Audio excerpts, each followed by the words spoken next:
में बोलना चाहती हूँ थोड़ा। तीन तलाक का जो ये एक कट्टरपंथियों के जो हम लोग को थोपा गया था, उसने मुझे टेलीफोन पे तलाक दे दिया है, मौलवियों के पास भागना है। जो तीन तलाक की जो ये कट्टरपंथियों का जो ये मुल्ला मौलवियों का जो ये सिस्टम खत्म हुआ है, वो बहुत ही अच्छा पहल है हम लोग के लिए। खुश हैं लोग अब हलाला और ये तीन तलाक से छुटकारा मिला है महिलाओं को ना। मेरे वंशज अफगानिस्तान से 1840 में देहरादून आए थे। ये जो आपका समान नागरिक संहिता कानून है, इसका मैं पूरे दिल से समर्थन करता हूँ। ये बहुत जरूरी चीज थी। हम सबको आज बहुत सख्त जरूरत है इस देश को कि एक हमारी समान नागरिक संहिता जरूर हो। ये केवल उत्तराखंड तक के लिए नहीं, सारे देश भर में लागू होनी चाहिए। जो ये कार्य कर रहे हैं सरकार का, हम इसके साथ हैं और हम चाहते हैं कि ये जरूर लागू होना चाहिए, समान सबके लिए होना चाहिए, चाहे किसी भी धर्म का कोई अन्याय, कोई भी किसी जाति का होगा, किसी धर्म का होगा, किसी पंथ का होगा, किसी समुदाय का होगा, सबके लिए एक समान कानून होगा। देखिए, बहुत सारे सवाल आपके मन में होंगे, उन सारे सवालों के जवाब ढूंढेंगे क्योंकि कुछ मेहमान हमारे साथ मौजूद हैं। एक बार आपको उनसे मिलवा देते हैं। अश्विनी दुबे जी वरिष्ठ अधिवक्ता हैं, वो हमारे साथ में जुड़े हुए हैं। Doctor H S. रावत जी हिंदू धर्मगुरु हैं, वो भी हमारे साथ में जुड़े हुए हैं। और फाजिल अहमद साहब इस्लामिक स्कॉलर है, वो भी हमारे साथ में जुड़े हुए हैं। तीनों अपने मेहमानों से बात करेंगे। लेकिन क्या है समान नागरिक संहिता? सबसे पहले जो सवाल आपको उठाया था, आपके मन में भी वो सवाल होगा, पहले उस सवाल का जवाब दे देते हैं ताकि आप अच्छे तरीके से समझ सके। तो इसको इस तरह से समझिए कि समान नागरिक संहिता यानी एक देश एक कानून, यानी एक देश में एक तरह का कानून सब पर एप्लीकेबल होगा, सब पर लागू होगा। देश में रहने वाले सभी धर्मों के लिए एक कानून होगा। हिंदू, मुस्लिम, सिख, ईसाई कहते हैं ना आपस में भाई भाई, तो सब पे एक ही कानून लागू किया जाएगा। भारत के हर नागरिक पर एक ही कानून चलेगा, इसलिए कहा जाता है यूनिफॉर्म सिविल कोड। सबके लिए एक कानून। धर्म, जाति के आधार पर नागरिक कानून से भेदभाव नहीं कर पाएंगे, क्योंकि अभी भी कुछ लोग कहते हैं कि भाई हमारा धर्म इस बात की इजाजत नहीं देता। लेकिन अगर यह यूनिफॉर्म सिविल कोड लागू होता है तो फिर सब पर लागू होगा। अब आपको इसके बारे में बताते हैं कि यूसीसी के दायरे में आखिर क्या क्या है, तो इस बात को भी आपको समझना होगा। चलिए और अच्छे तरीके से आपको समझाते हैं। तो आप ऐसे समझिए कि यूनिफॉर्म सिविल कोड के दायरे में क्या आता है। अब इसमें विवाह, शादी ये भी आता है, तलाक ये भी आता है, बच्चा गोद लेना ये भी आता है, उत्तराधिकारी ये भी आता है, और संपत्ति का बंटवारा, ये सब यूनिफॉर्म सिविल कोड यानी यूसीसी के दायरे में आता है, जिसके बारे में आपको बताया गया। अब थोड़ा सा और डिटेल में हम आपको बताते हैं कि यूनिफॉर्म सिविल कोड के बारे में बात करते हैं तो इसकी मौजूदा स्थिति क्या है कि भारत में अभी अलग अलग धर्म के लिए अलग अलग कानून है, जिस पर हर बार बहस होती रहती है। हिंदू, सिख, बौद्ध, जैन के लिए पर्सनल लॉ है, अलग कानून है, पर्सनल लॉ है। इसके साथ ही मुसलमान और ईसाइयों के लिए उनके अपने धार्मिक कानून हैं, जिनके बारे में वो बार बार बात करते आए हैं। इस्लाम धर्म के लोग शरीयत या शरिया इसको मानते हैं, और इसीलिए वो कहते हैं कि भाई हमारे चीजों के साथ खिलवाड़ नहीं होनी चाहिए। तो दूसरी तरफ ईसाइयों के लिए उनके धर्म के मुताबिक कानून बनाए गए हैं। ये सारी चर्चा आपको हमने इसलिए बताई ताकि आप बेहतर तरीके से समझ सके। अब जो हमारे साथ में मेहमान जुड़े हैं उनसे हम बात कर लेते हैं। अश्विनी दुबे जी हैं, तो सबसे पहले अश्विनी दुबे जी आप ही से बात करूंगी, क्योंकि आप अधिवक्ता हैं, वरिष्ठ अधिवक्ता हैं, और यूसीसी के बारे में बात की जाती है। बहुत से लोग कह रहे हैं कि यूसीसी को आना चाहिए। मैं आपसे ये जानना चाहता हूं कि कितना फर्क पड़ेगा, क्या क्या इसके दायरे में आता है। कुछ तो हमने बताया, लेकिन आप जितना एक्सपर्ट थोड़ी ना है, आप और बेहतर तरीके से बता पाएंगे।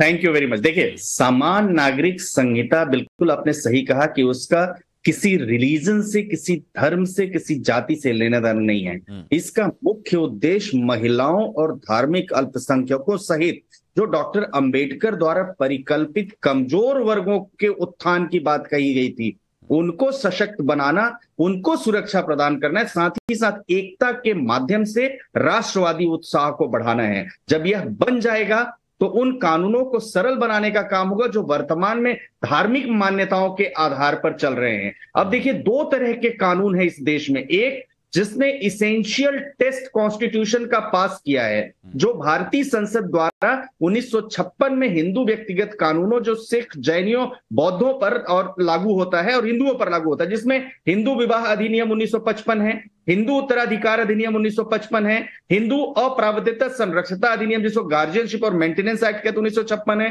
दत्तक भरण पोषण अधिनियम, और वही दूसरी तरफ अनकोडिफाइड लॉ जो रिलीजियस स्क्रिप्चर से निकला है, जो 1937 का शरीयत कानून है, जो उनके व्यक्तिगत मामलों को नियंत्रित करता है और जो डाइवर्स जैसे मामलों में कानून का पालन नहीं करता है। तो ये एक ऐसा कदम है जिसमें हम जेंडर इक्वालिटी की तरफ बढ़ेंगे, लैंगिक समानता की ओर। जो भारत में व्यक्तिगत कानून आप देखेंगे तो प्रायः महिलाओं के साथ भेदभाव करते हैं, जैसे विशेष रूप से विवाह, तलाक, उत्तराधिकार और संरक्षण से संबंधित मामलों में। तो जब समान नागरिक संहिता, यूनिफॉर्म सिविल कोड लागू हो जाएगी तो इस तरह के भेदभाव समाप्त होंगे। बहुत अच्छी बात आपने कही। देखिए, आपने ये बता दिया कि ये जरूरत इसकी क्यों है और क्यों बहुत से लोग इस बात की मांग कर रहे हैं। अब फाजिल अहमद साहब इस्लामिक स्कॉलर है हमारे साथ में, तो उनसे बात कर लेते हैं। फाजिल अहमद साहब, किसी तरह की कोई आपत्ति आपको यूसीसी से? क्योंकि बहुत से लोग हमने देखे, जो वीडियो हमने देखा उसमें मुस्लिम बच्चियां हैं वो भी मांग कर रही थी, मुस्लिम लोग हैं वो भी मांग कर रहे थे कि होना चाहिए।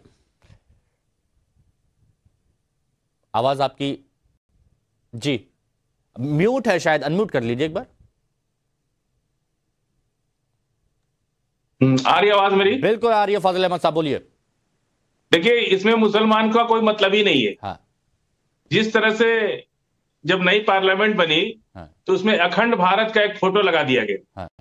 तो नेपाल के प्रधानमंत्री भारत आगे दौड़े दौड़े बोले, भाई अखंड भारत क्या है? तो कहा कि जुमला नंबर 2 है। जुमला नंबर 1 जो था वो 15 लाख था, ये जुमला नंबर 2 है। अब यूसीसी जुमला नंबर 3 है। अच्छा, अब सुन लीजिए मेरी बात, मैं ये बात क्यों कह रहा हूं।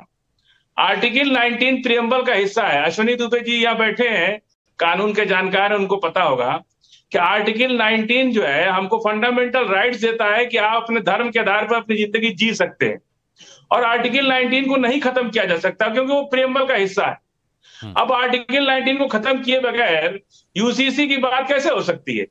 दूसरी बात, आदिवासी समाज के लोग अभी 6 महीना पहले जंतर मंतर पर आकर के बोले कि हम हिंदू नहीं है, हमको हिंदू कोड बिल से अलग किया जाए, हमारा सरना कोड बिल है, हमारा सरना कोड बिल लाया जाए, हम सरना धर्म को मानते हैं। सिख समुदाय के लोग विरोध कर रहे हैं, दक्षिण भारत के लोग विरोध कर रहे हैं, मुसलमान तो कहीं विरोध कर ही नहीं रहा है। जब से ये बात शुरू हुई तब से मुसलमान ने कोई विरोध नहीं किया। विरोध कौन कर रहा है? आदिवासी समाज के लोग। अब आप जो बहुत सारी बातें करेंगे फाजिल अहमद साहब, बहुत सारी बातें करेंगे। देखिए, पॉइंट टू पॉइंट जवाब लेना बहुत जरूरी है। फाजिल अहमद साहब, मैं आपसे बात करूंगा। रावत साहब, मैं आपके पास आऊं, लेकिन एक बात क्लियर होना बहुत जरूरी है। ये आर्टिकल 19 का हवाला यहाँ पर दिया गया है। अश्विनी दुबे जी, इस पर थोड़ी क्लियरिटी दे दीजिए कि जो आर्टिकल 19 है वो हमारे प्रियम्बल का हिस्सा है, तो उसको तो अलग किया ही नहीं जा सकता, फिर कैसे लागू होगा?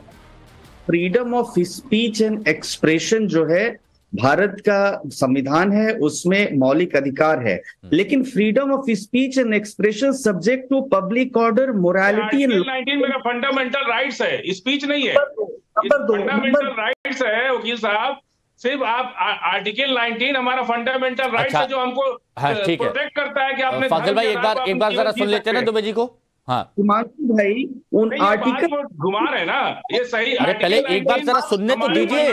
देखिए, आधी अधूरी बात हमेशा ऐसी ही लगती है जिसका कोई आधार नहीं होता, तो कम से कम एक बार सुन लेते हैं। आर्टिकल 19 का इसमें कोई मतलब ही नहीं है। धर्म का पालन करना और विवाह उत्तराधिकार पर जीवन जीना, पालन नहीं, कानून का पालन पर जीवन जीना अलग अलग चीजें हैं। बात को समझिए, धर्म के आधार पर जीवन जीना, ये आर्टिकल 19 हमको फंडामेंटल। फाजिल अहमद साहब, थोड़ा सा अगर सब्र रखेंगे तो बहुत अच्छा होगा ना। एक बार देखिए, बात मैं चाहता हूं कि बीच में टोका टोकी ना हो। आपको मैंने मौका दिया ना, एक बार बात तो होने दीजिए, फिर मैं आऊंगा आपके पास। हाँ, भारत के संविधान का अनुच्छेद 25 जो है, आर्टिकल 25, हमें रिलीजियस प्रोपोगेट करने की, रिलीजन प्रोपोगेट करने की फ्रीडम देता है। उतना ही डॉक्टर रावत को, उतना ही हिमांशु को, उतना ही अश्विनी दुबे को, उतना ही फाजिल अहमद को। लेकिन इसका मतलब यह नहीं है कि कानून संहिताबद्ध नहीं होंगे। कानून इसलिए संहिताबद्ध होंगे कि उसी संविधान का अनुच्छेद 13 कहता है कि law frame by the parliament, और ये समवर्ती सूची में है। ओके, हाँ, तो ये होता है ना कि आर्टिकल 19 के बारे में बात की, लेकिन आपने जिस अनुच्छेद के बारे में बात की उसका जिक्र थोड़ा अधूरा रह गया।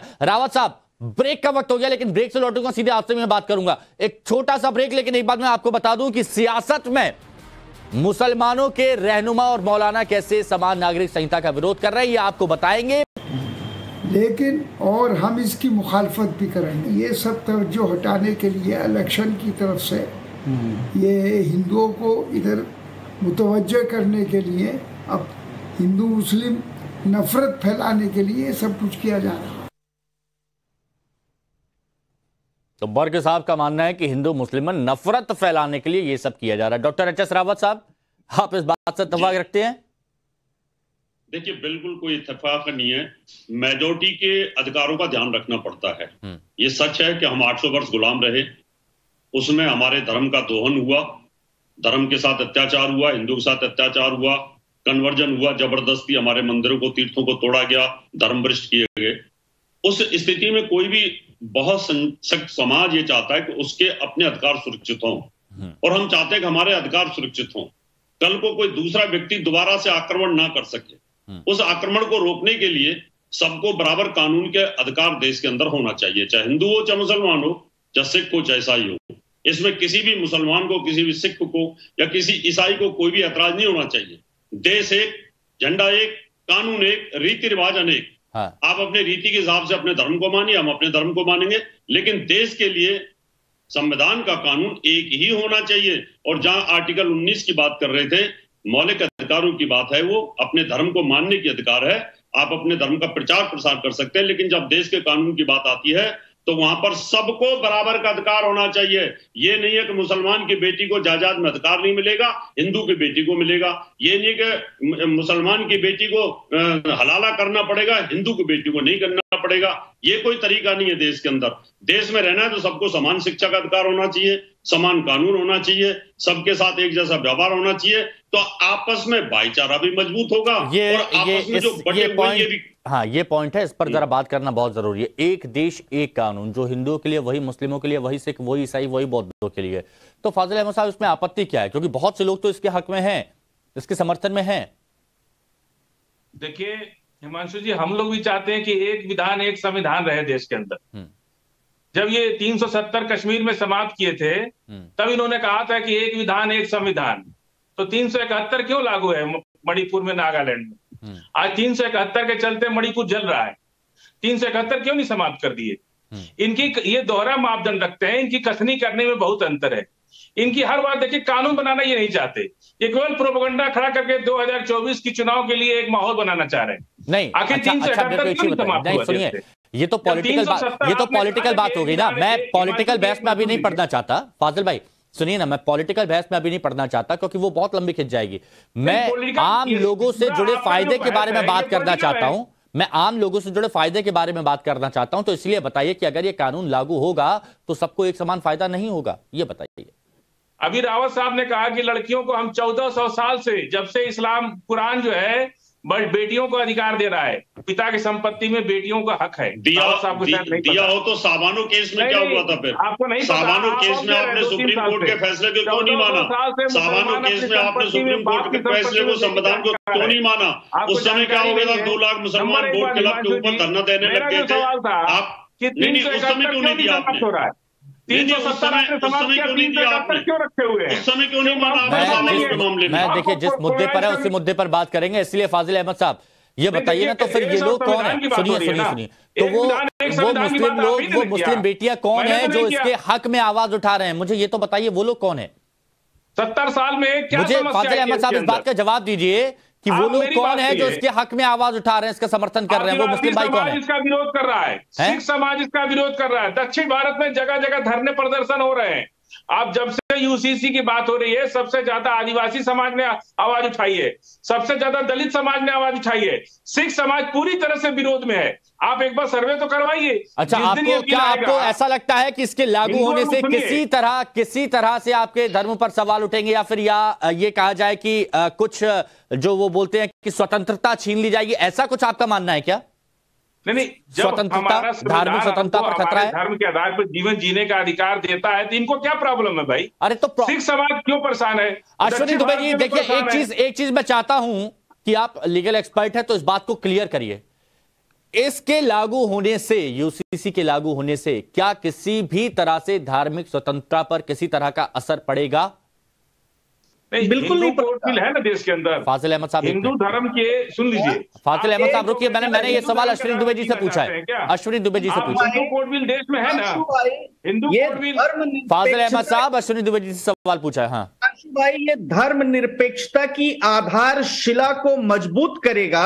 हमारे संविधान की प्रस्तावना में स्पष्ट रूप से कहा गया है कि भारत एक संप्रभु समाजवादी धर्मनिरपेक्ष राज्य है। लेकिन सोचने वाली बात है कि भारत के नागरिक वास्तविक धर्मनिरपेक्षता का आनंद ले रहे हैं। आजादी के दशकों बाद भी अलग अलग धर्मों के लिए अलग अलग पर्सनल लॉ मौजूद हैं। एक तरफ हिंदू महिलाओं के लिए फाइनेस्ट लॉ, दूसरी तरफ बाकी महिलाओं के लिए एक ऐसा लॉ जो कोडिफाई ही नहीं है। आजादी के हिंदू धर्म अलग अलग धर्मों के लिए अलग अलग पर्सनल लॉ मौजूद परिवर्तन करने की जरूरत है ना, संविधान आप अपने मजहब के हिसाब से अपना जीवन जिएंगे। ना सुनते हैं ना बोलने देते हैं फाजिल। देखिए, एक पॉइंट इस बात को समझिए कि विधि विशेषज्ञों से बात की है और समाज के हर वर्ग से सुझाव लिए हैं। अगर कहीं कोई आपत्ति है तो सुझाव दीजिए, लेकिन पहले ही कह देना कि भाई हम तो इसे मानेंगे ही नहीं, तो ये थोड़ा सा अलग हो जाता है। डॉक्टर रावत साहब, आपको क्या लगता है कि ये परेशानी क्यों है? क्यों इस बात को नकारा जा रहा है? क्यों इस बात को इग्नोर किया जा रहा है और कहा जा रहा है कि नहीं, ये तो हम पसंद ही नहीं हमें? देखो हिमांशु जी, पता है क्या है, हिंदुस्तान का जो मुसलमान है ये गजवाए हिंद के साथ, पाकिस्तान के साथ मिला हुआ और इस्लामिक कंट्रियों के साथ मिला हुआ है। मेरी बात सुनिए, मैं हिंदुस्तान के हर मुस्लिम के बारे में आप ऐसा नहीं बोल सकते, है ना? हिंदुस्तान के हर मुस्लिम के बारे में आप ऐसा नहीं बोल सकते, क्योंकि मैंने यहाँ पर उन मुसलमानों को भी देखा है जो जान दे देते हैं। पाकिस्तान PFI की रिपोर्ट मदरसों में फंडिंग आती है, उसका कोई रिकॉर्ड उनके पास नहीं है। कहां से आ रही है? आप कौन सा धंधा कर रहे हैं? उन्होंने मेरे पास आपको फंडिंग कहां से आती है? उन्होंने जम्मू कश्मीर को आपको फंडिंग कहां से आती है? बताइए ना कि आप कहां से फंडिंग पाते हैं? कर दिया। अगर कैसे आपकी सरकार और फंडिंग बाहर जा रही है और आपकी फुल तमाशा देख ईडी ने उसके अकाउंट क्यों सीज कर दिए? इनकम टैक्स ने उसके अकाउंट क्यों सीज कर दिए? क्यों फरार है? बाबा की हत्या हो गई इलाहाबाद में, वो क्यों हो गई?